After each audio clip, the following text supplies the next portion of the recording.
Oh, Billy was at school, and it had been the weekend, and the teacher wanted to know how everybody had been over the weekend, what they had done. And she said, "Class, did you have a good weekend?" And Billy said, "Yeah, I had a great weekend." She said, "Really? Why'd you have such a good weekend?" He said, "Well, I went fishing with my dad." And she said, "Oh, well, how did you guys do?" He said, "We did awesome." So we caught all kinds of fish. And she said, "Well, how many fish did you catch?" He said, "Well, we caught 100. She said, 100 fish? Well, that's remarkable. How big were they? He said, "Well, they were 100 pounds apiece." She said, "Billy, you mean to tell me that you caught 100 fish and they weighed 100 pounds apiece?" He said, "Yes, ma'am, that's what happened. Caught 100 fish, weighed 100 pounds apiece." She said, "Billy, I don't believe that. That would be 10,000 pounds. You don't have a boat that could hold 10,000 pounds of fish." He said, "Whatever. I'm telling you, we got 100 fish that weighed 100 pounds apiece." She said, "Billy, you are making that up. What if I just made up stuff? What if I just made up a story like I'm walking to school one day and this big 10-foot grizzly bear comes out of the woods and he's about to attack me, but this little 2-pound chihuahua comes from the other side and jumps up and grabs the grizzly bear by the nose, flips him over and chases him off. Would you believe that?" Billy said, "Yeah, that's my dog." Well, we're going to hope we don't exaggerate the information this morning. We're going to hope to shoot you straight and tell the truth this morning. Right now, if you were to check any number of polls and statistics as to how many people in the United States of America do not believe in God in any shape, form, or fashion, what you're going to find out is that about 7% of the population, of the adult population right now, does not claim any type of belief in God. In fact, if you were to break that down, about 3% would be called basically hard-nosed atheists. Meaning that word a, meaning no, theist, or theos coming from the Greek word God. So atheos means no God. Those are people who say that there is no God. They would say that we can know that there is no God, that you should know that there is no God, and they would, many of them, be actively involved in trying to teach other people that God does not exist. Right now, there's an organization based out of Madison, Wisconsin. It's called the Freedom from Religion Foundation, one of the largest, in fact, I think the largest in North America as far as unbelievers go. They've got about 30,000 members of this particular organization. They've got a budget of about $3.8 million every year. Unbelief there would be basically atheistic. Hey, we are actively involved in trying to teach other people that there's no God. Now, another 4% of that 7% would be people who would be called agnostics. And agnostics are people who say, we can't say there's no God for 100% sure, but we're pretty sure there's not.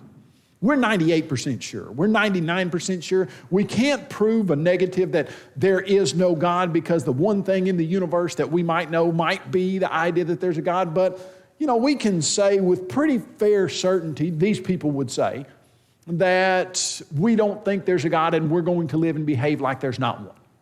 And so you've got about 7% of your adult population in the States that would say there is not a God, or we're almost positive that there's not and we're going to live like there's not.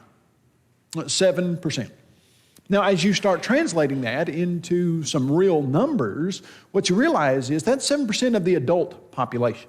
In the United States of America, there are about, 330 million people in our country. If you don't count for the younger people that wouldn't be polled in these kinds of things, like 13 and under, then you're looking more like you have about 10% of the overall adult population saying, we don't believe in God. Now, as you start looking at that, depending on how you break the numbers down, you're looking at about 22 million people that claim not to have any kind of belief in God whatsoever. And 22 million people. Now, let's put that into some more concrete numbers. If you were to run the numbers, Birmingham, Alabama, if I were to ask you how many people are in Birmingham, depending on what day it is, if it's Friday at 5:30, you would probably tell me 38 million people, and they all have 2 cars, and somehow they're all on the roads at that time of the day. But, okay, Birmingham, Alabama, and its surrounding areas like Adamsville, etc., we have right at about 1 million people. Now, you think about that. Million people in Birmingham, Alabama. Now that's everyone, counting from the smallest baby all the way up to the oldest person. 1 million people all told in the surrounding areas of Birmingham, Alabama. So if you were to just fill up Birmingham, Alabama with adults, not counting the kids, and multiply Birmingham by 22, that's how many people you have in the country who say basically there's no God. 22 million, 22 cities the size of Birmingham, Alabama. In fact, I think you would understand that right now in our country, we are involved in fighting against and defending the faith against the largest number of unbelievers in our country's history. In our over 200-year history, right now, our young people are involved in the most challenging defense of the faith against unbelief that our nation has ever seen. And I think you know that. The reason I think you know that is I think you know that because you have invited me here to talk to you about these subjects, and these things are very, very important to discuss, and I think you see the importance of them. And so as you start looking at that, we ask ourselves, okay, what do we need to understand about unbelief as we are dealing with this much skepticism in our nation? Well, the first thing I think that we need to really get a handle on as we're dealing with this unbelief is that lots of times it's presented to us as a very innocent idea that, hey, it's just one belief among a lot of other beliefs, that you believe in God and this person over here doesn't believe in God, and it doesn't hurt anything. In fact, a guy debated Dan Barker several years ago. He's got a CD out, and it's called Your Friendly Neighborhood Atheist. And what he and many of the other atheists are trying to present is that atheism, in fact, what they say is a more moral system than Christianity, that atheism, if a person were to follow it, then that person could be a very moral, very good person that would be a productive member of society and things like that. And so what we are told is that atheism is really a very beneficial belief to society. It's a very helpful belief, and that if more people would become atheists, then our society and our communities would be better places to live. And so I'd like to explore that idea. The idea that, hey, atheism is just an innocent belief system like any other belief system. Is that true? Well, there was a man who decided that he was going to put atheism into practice several years ago in about 1885 or so. A man decided he was going to found a town, and it was going to be based solely and strictly on atheism.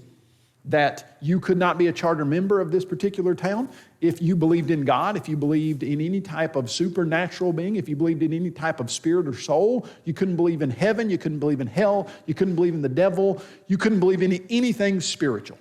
In fact, here was his idea, that if we would quit wasting our time thinking about spiritual things, and we would focus our energy and time on the here and now, building buildings and making sure our businesses are productive, then our society, he said, would be the best possible place to live. And so you can go to Liberal, Missouri today. This is the town that he founded in 1885 or so. You can look at the names of the streets. George Walzer was the man's name who founded Liberal, Missouri. There is Darwin Drive. There is Ingersoll Lane for Robert Ingersoll, the famous agnostic and skeptic. Still there to this day. And what was the outcome of Liberal, Missouri? When he put forward this social experiment, what happened? Well, a man by the name of Clark Braden, a man that, if I understand it correctly, was a member of the Lord's Church back in the late 1800s, 1880, 1885 or so. He was a traveling gospel preacher and debater, and he had heard of Liberal, Missouri, wanted to know what was going on there, and so he went to visit. And during his visit, he said, this is what he saw, and he wrote an article for the St. Louis Post-Dispatch. Now, that's a copy of the article we called several years ago the county seat and got this particular article from the original 1885 paper. If you can read the title, which I'm not sure you can, the title is An Infidel Experiment. And so Clark Braden writes an article on what he sees in Liberal, Missouri. And here's what he says. He says, Liberal, Missouri is a terrible place to live. It's a cesspool of immorality. He said, everybody there cusses, all the women, all the men, all the children. He said, the children don't obey their parents at all. He said, the hotels are like brothels. It has digressed to the point that sexual immorality is rampant, and most everyone would like to get out of Liberal, Missouri, but the property value has sunk so low that they can't even sell their property and their stuff. That's in a nutshell what he wrote. Well, of course, the people in Liberal, Missouri didn't take that sitting down. One of the men who owned one of the hotels that Clark Braden had called a brothel sued Clark Braden for $25,000. And in 1885, $25,000 was a considerable sum of money. But it looks like that what Clark Braden said was so very true and the evidence was so much in his favor that he never had to appear in court. The case was thrown out of court, and the person who sued him had to pay every cent of the court cost because what Clark Braden said was true. Now, let's ask this question. What if you live like you do not believe that there's a God? What happens to a person or a society where godlessness is the foundational belief? That's what we're going to look at. And as we look at George Walser's life, he founded Liberal, Missouri, but he's not buried in Liberal, Missouri. It's very interesting. If you were to go to Liberal, Missouri, which I did several years ago, like I said, all the tombs are in a big circle. All the graves are in a big circle. In the middle of that circle, there is a grave spot that was supposed to be for George Walser. He was going to be buried there in Liberal, Missouri with all of his other unbelievers. But later in his life, he came in contact with the teachings of Jesus and realized how wrong he was. Realized that he didn't want to be associated with a town of unbelievers and that he had been wrong and that Jesus Christ really is God's Son. And so George Walser is not buried in Liberal, Missouri. He's buried about 45 miles outside of Liberal in Lamar, Missouri. And as you look at his tombstone, you realize that things in his life changed. That he was a poet, lawyer, and philanthropist whose life was very different after he realized, wait just a second, I made a mistake. I tested this theory and it didn't work. And so what I'm going to show you is it certainly didn't work. What I'd like to show you first are the fruits of Christianity. What happens when people act like Christians? That's a good question. Now, before we go through this, I want you to see the author's name here, Bertrand Russell, Ideas That Have Helped Mankind. Bertrand Russell is not your friend. He's not a believer in any sense of the word. In fact, he's an agnostic. He has an article titled, an essay titled, Why I'm Not a Christian. He doesn't believe in Christianity, doesn't believe in the Bible, doesn't think that there's anything necessarily true or right about Christianity. He's just telling you what happens when people act like Christians here, okay? So as we're looking at this, he says, Christianity, as soon as it conquered the state, put an end to the gladiatorial shows, not because they were cruel, but because they were idolatrous. The result, however, was to diminish the widespread education and cruelty by which the populace of Roman towns were degraded. Christianity also did much to soften the lot of slaves. It established charity on a large scale and inaugurated hospitals. Although the great majority of Christians failed lamentably in Christian charity, the ideal remained alive and in every age inspired some notable saints. In a new form, it passed over modern liberalism and remains the inspiration of much that is most hopeful in our somber world. What happens when Christianity takes over? Well, if people are acting like Christians, they stop killing people for fun. They establish hospitals and charity on a large scale. And the idea behind Christianity remains the inspiration behind much that is most hopeful in our somber world. Now, let's be honest. Would you like to live in a community where people followed the teachings of Jesus Christ. Now, before we go there, which we are going to explore that a little bit more, but ask yourself the question, do sometimes people call themselves Christians and don't act like Christians? Oh, we see that on a regular basis, don't we? We see a person who will claim that they are a follower of Christ, and maybe it's a high school student who claims to be a follower of Christ, and on Fridays and Saturdays, that student is out getting drunk and involving himself or herself in sexual promiscuity. They claim to be Christians, but they're not living like Christians. Now, what I mean by that is, just because a person says, I'm behaving like a Christian, doesn't mean that they are. The Crusaders, who several hundred years ago went over into the, quote, Holy Lands and tried to take it back by sword because they believed they were fighting in a physical kingdom for the repossession of the Holy Lands, they weren't acting like Christians. In fact, had they listened to Jesus Christ, they would have heard Christ say that my kingdom is not of this world. If my kingdom were of this world, then my people would fight. But he specifically said, it's not of this world, so my people don't fight to take over a land with arms and military in a way that many of the other religious groups do. Okay, that's not acting like a Christian. The Salem witch trials, that's not acting like a Christian. It's done in the name of Christianity, but not acting like a Christian. Now, here's what I'm trying to say. There are a lot of people that we're going to see that are highly moral unbelievers. But they're unbelievers but they're moral in spite of their unbelief.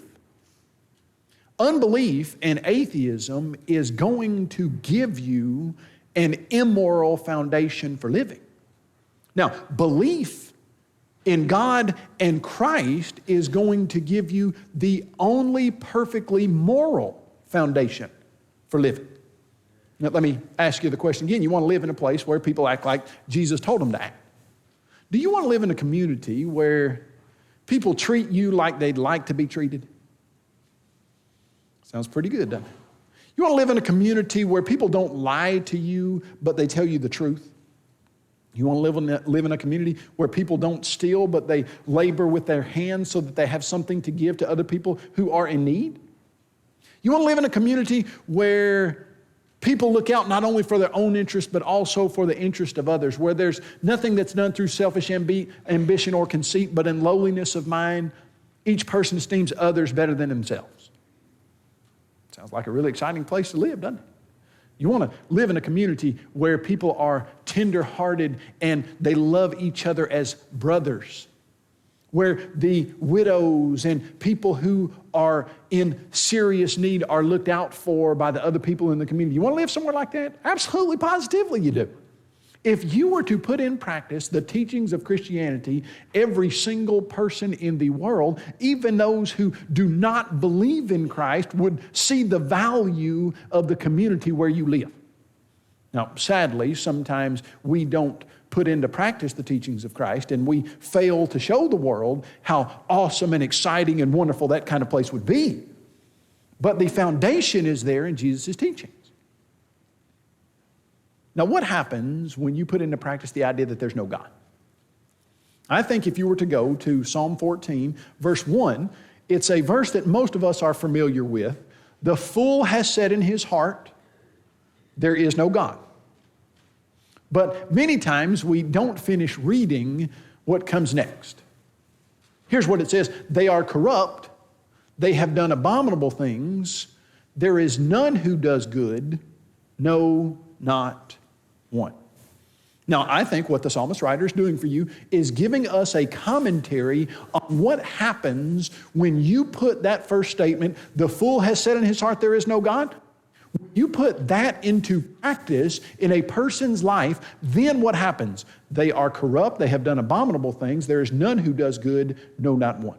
But you don't have to take my word for that. You don't necessarily even have to take the biblical word for that, although I would advise you to do it. You can look just at what happens and what the atheistic community says happens in their belief system to understand just how immoral and dangerous atheism and unbelief is. And that's what we're going to do for the rest of this lesson. The fact of the matter is, atheism just simply can't answer any type of moral questions. And what I mean by that is, if you were to ask a person who really doesn't believe that there's a God, is something morally right or morally wrong?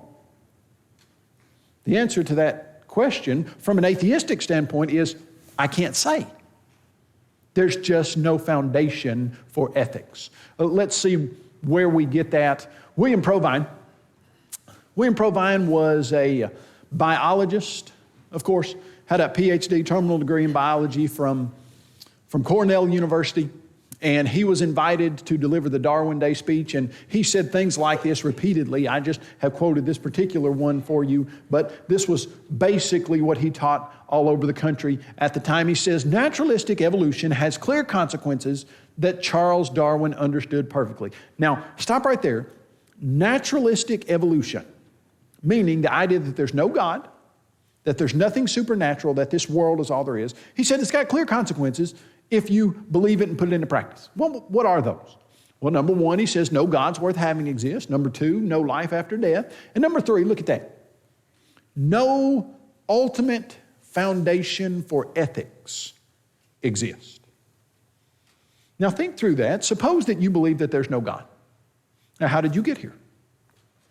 Well, over multiplied millions of years, there was a big explosion 13.82 billion years ago, and that big explosion started a chain reaction of physical causes with no mind behind it, no intelligence behind it, no supernatural purpose behind it. You are here because of a 13.82 billion year process that has no moral consequences, no spiritual value. You ultimately are the product of blind, random chance processes. And 4.85 billion years ago, there was some type of chemical soup that gave rise to the first life, according to this idea, which it's all wrong. But that first life then evolved into animals, and those lower animals evolved into you. And so really you're just an animal, according to this idea that there is no God. And so what happens when you can't put a realistic finger on any real difference between you and the animal world? Well, we'll see what happens. They're going to tell you exactly what happens. Charles Darwin says, a man who has no assured and ever-present belief in the existence of a personal God or future existence with retribution and reward can have for his rule of life, as far as I can see, only to follow the impulses and instincts which are the strongest or which seem the best ones to him. You ever heard the Bible writer say anything like that? Every man did what was right in his own eyes. Charles Darwin says, okay, if you don't believe in God, all I can see that you can do is whatever feels the best to you, whatever instinct happens to take over at the time. I don't know if you've been keeping up with the news, but there's a story in which a young man saw a young woman that he wanted to abduct. And so he followed her for a couple weeks, and then he went in, shot her mom, shot her dad, abducted her, and for 88 days abused her and kidnapped her. Now, if you were to ask, according to Charles Darwin, did this guy do anything wrong? If you ask the young man, why did you do that? And he says, well, it just seemed like the thing to do. I was just following the instincts and impulses that seemed the strongest ones or the best ones to me. But what can Charles Darwin say about that?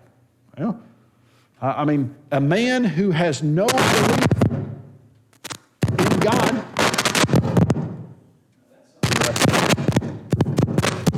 Wow.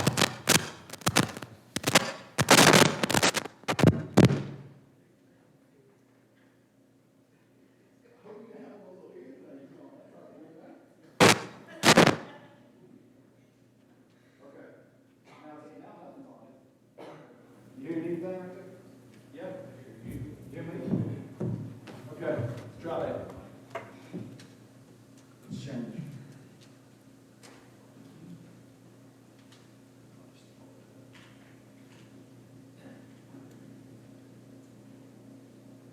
Let me see what I got. Where does all in there?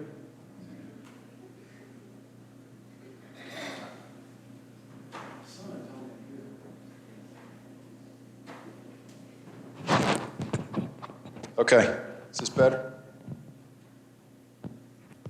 That's on backwards. We'll go right there. Now, where were we? Yes. So, if atheism cannot give you any type of real belief, any type of way to answer moral questions, got a little echo on that too, don't we? Is that all right though? A little too high. Is that better right there? All right, we'll try that. We'll get it. All right, focus. Everybody back. I once was speaking at a camp situation. Now, if you're speaking at camp, then if you've been to much summer camp, you know there's always a camp dog. And so this camp dog comes up as I'm speaking and comes right into the center of where I'm speaking. Now, if you've got 2 rows of, 8 and 9-year-olds, and you're trying to tell them some real profound, important truth from the Bible, and a camp dog comes and stands right beside of you, you have their undivided attention, don't you? Or, well, I guess, no, you don't. The dog now has their undivided attention. And so anyway, that happens periodically. Where were we? Charles Darwin, hey, you just follow the stuff that seems the strongest to you. I mean, you just, whatever instinct, impulse seems the strongest to you, that's what you do. Okay, is that right? Yeah, according to the atheistic standpoint, you can't say it's right or wrong, it's just what it is. Now, let's follow the reasoning. When a dog sees another dog with a bone, and that dog seems like it's bigger, and he wants the bone, and he goes and takes it, did that dog do something wrong? Well, the dog didn't do anything wrong. Why? He's a dog. He's not a person. There's no ultimate spiritual value to the dog's decision. He's just part of nature. He's just an animal. Well, that's what Darwin's getting at. You see, what Darwin's getting at is, hey, if you're just a random chance process, the combined total of all of these random chance processes over millions of years, and you're just an animal, well, then there's no real value to you any more than any of the other animals. And you'll see what they're talking about there. Dan Barker, let's go back to this statement. Dan Barker, in his debate with Peter Payne, Dan Barker's the co-president of the Freedom from Religion Foundation. He's a very well-known atheist debater. He's been in, I think, about 100 different moderated debates, boasts that he's been in more moderated debates than any atheist in the world. He says, there are no actions in and of themselves that are always absolutely right or wrong. It depends on the context. You can't name an action that's always absolutely right or wrong. I can think of an exception in every case. Okay, so when he made this statement, it was on a university campus, and a person came up to him, up to the microphone, one of the students, and asked the question, said, can you tell me when it would be right to rape a person? It'd be a good question, wouldn't it? If Barker says that you can't name an action that's always absolutely right or wrong, Barker said, well, he said, some of this stuff would be so odd and rare that it would probably never happen. But yeah, I could think of a time where it would be morally right to do that. If somebody came down and said, I'm going to kill every person in the world unless you do that, then at that point it would be the morally right thing to do. I knew he made that statement in 2005, and so in our debate in 2009, I asked him the question again. He said, yes, that would be the thing to do. I said, what about 2 people? Could you do it to 2 people? He said, yeah. I said, what about 2,000? He said, yeah. I said, what about 2 million? Now, here's what I naively thought back in 2009, that if I got Dan Barker, one of the leading atheists in the country, to admit that his atheism would allow him not only to do that, but he said it would be the morally right thing to do. That if I got him to admit in a public venue for other people to hear, yes, it would be morally right to do that, then they would want to remove themselves or separate themselves from him and from that belief, and that would be it. I thought, hey, all I got to do is get him to admit the real implications of his belief. And he did. Said, yeah, 2 million. Now, you see where that's going, don't you? Ultimately, with that idea, then you don't stop at 2 million, you don't stop at 2 billion, you go all the way to at least 49.9% of the whole population. Because if what we're saying is you just try to keep the rest of the population or the most people the happiest, then you could do anything you want to 49.9% of the population as long as 51% or 50.1% was better off. Well, he could see that the people that were there attending the debate were appalled. And there were about 550 people in attendance. About 450 of them were members of the church. And they were just aghast at his statement that you could do that, and he could see that.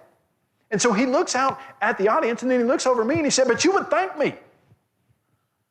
And I said, "No, I wouldn't."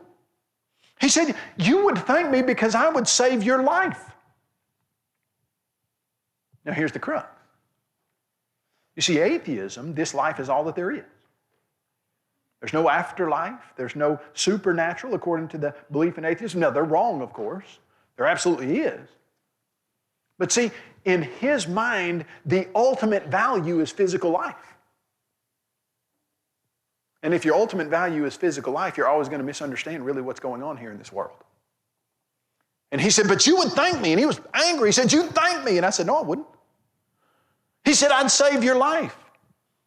And I said, "Well, I've got somewhere better to go after this life." He said, "You don't know that." And I said, "Yes. Yes, I do know that." Now, if you go back to Charles Darwin's statement, what he's saying is, if there's a person who doesn't think that there's a heaven, then they behave exactly like Dan Barker admits unbelief would allow. But if you do understand that people are not animals, that they are created in God's image, that there's something very different about a human than a dog or a pig, then you realize there's more to this world than physical life. And isn't that the very point that Jesus Christ was trying to emphasize when he explained to his followers, "You believe in God, believe also in me. In my Father's house are many mansions." He said, "I'm going to prepare a place for you." And then, not long after he said he was going to prepare a place for them, he died physically. And they were probably thinking, "What? I thought you said you were going to prepare a place for us. You're dead. How's that going to happen?" And then 3 days later, he came back from the grave to prove to them and the rest of the world that this physical life is not all that there is. And if you think this physical life is all that there is, you're always going to get wrong where real value is. Continue with me. This idea of abortion and atheism, where would you get the idea that'd be all right to kill 2,500 babies every single day in the United States of America?